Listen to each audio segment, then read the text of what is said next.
So why? Why is the P bass the best bass that was ever created? And it's funny coming from me, right? Because I'm actually somebody who used to have an aversion to them. Some people have mentioned in the comments on my other videos, and in the 1990s when I grew up, P basses were just not cool. I would venture to say that P basses were the least cool in their entire history in the 1990s. I mean, if you really think about it, right? Because in the 60s and 70s, everyone had a P or a J, and Ps were ubiquitous.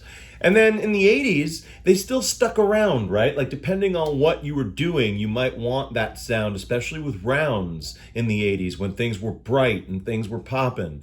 But man, in the 90s, there was really no place for a P bass except in the occasional band that someone used it and it worked.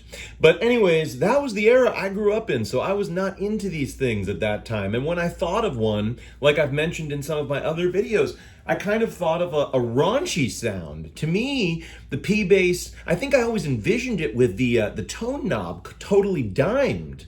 And for me, I thought, that gonk, goink, goink, and also that, my nose is plugged sound that the P bass pickup is kind of famous for. It just wasn't that clarity, Bartolini active electronics of the 1990s that everyone wanted. It was exactly the opposite, right?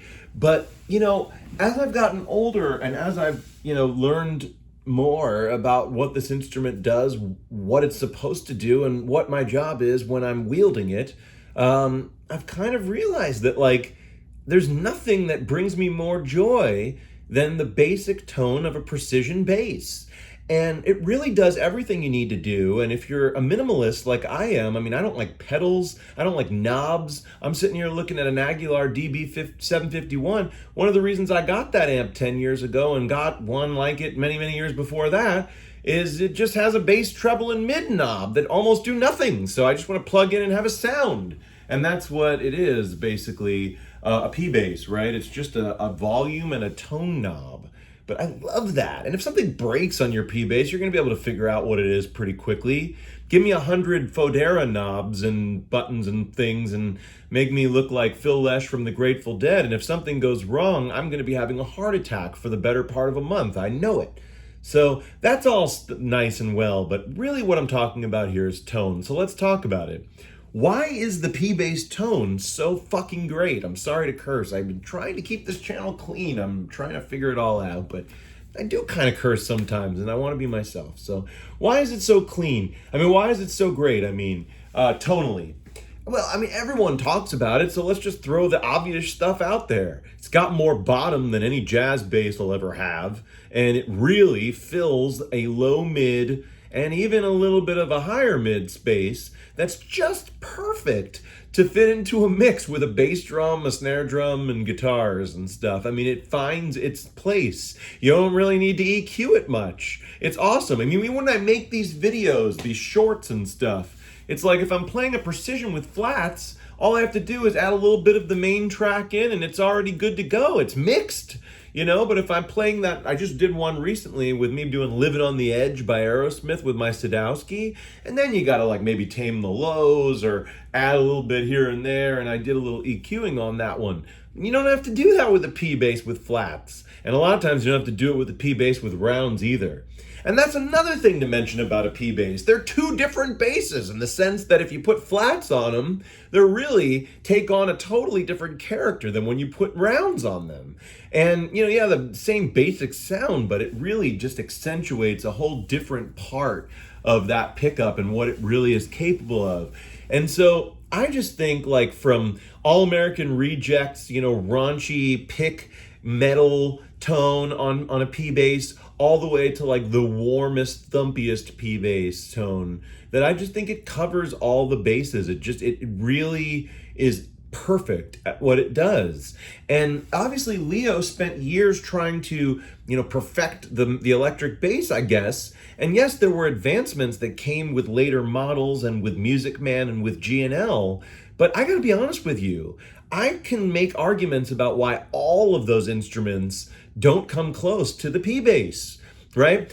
For example, the jazz bass. The jazz bass look I get it, and it might be your instrument of choice. If you love that nut width, or if you need to slap like Marcus Miller, or if you want to sound growly like Jocko, or if you want to sound like a certain thing that the jazz bass can sound like, even the dimed two pickup John Paul Jones sound. I totally get it. Like, that's the way to get it, and go play a jazz bass. They rule.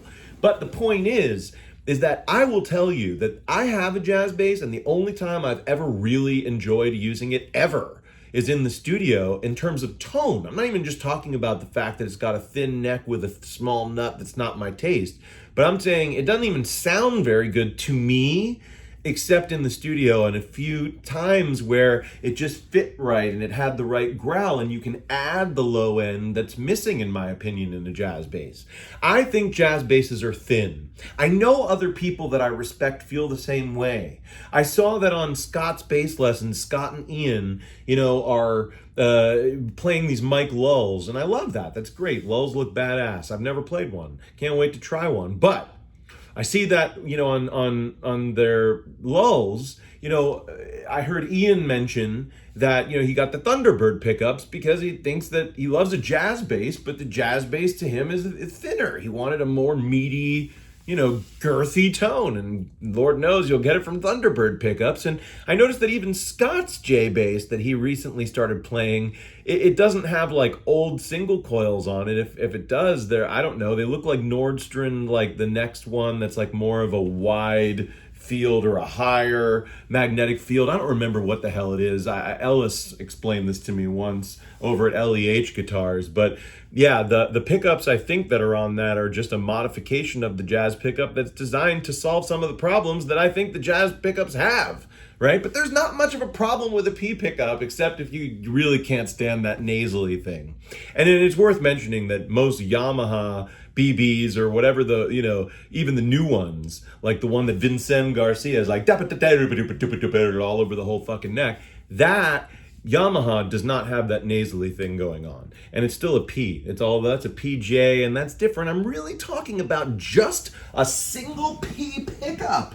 A single one on one big piece of wood attached to another piece of wood with the neck and this sort of vibe. It's just the best. It really is. I will say, yes, it's true that maybe you could say a jazz bass contours a little bit nicer to your body. There is a feel that I have when I play a jazz bass. I'm like, oh, that feels nice. It's a little lighter. It's a little less meaty. It's a little less like slabby, even though this isn't a slab body. But you know what I mean. And obviously the necks are much more fast and thin, and different on a jazz bass.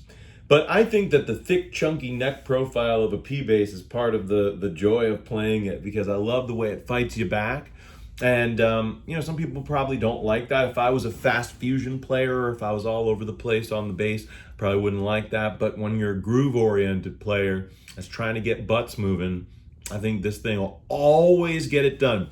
And I think about all the basses that have been designed over the years, and I don't know them all, but I'm just thinking of all of like the big breakthrough instruments, right? Like the Lakeland 5594, the Sadowski Modern 24 fret, or any of the Sadowskis with that preamp, to be honest with you. And then you get into like Zahn, and you get into Modulus, and you get into it's funny, I sound like a broken record because I mention these brands and then I forget so many great brands. I mean, obviously you've got your Ibanez's and your Yamahas and all these different instruments, but I'd venture to tell you that I really do not believe that they serve music, especially in a live setting or a studio setting. They don't serve music as well as this instrument does. I think this is the best that it gets as far as serving a song.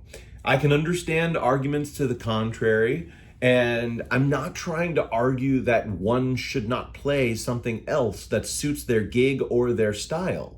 But I'm still trying to say that the P bass is king. And the reality is, if you took like a worship and praise gospel cat with the most active MTD ever, like a Justin Raines kind of player, and his bass exploded in his hands on stage, and you handed him a P bass and said, play the gig out with this thing, it would kill. And my point is made. Love you guys. P bass for life.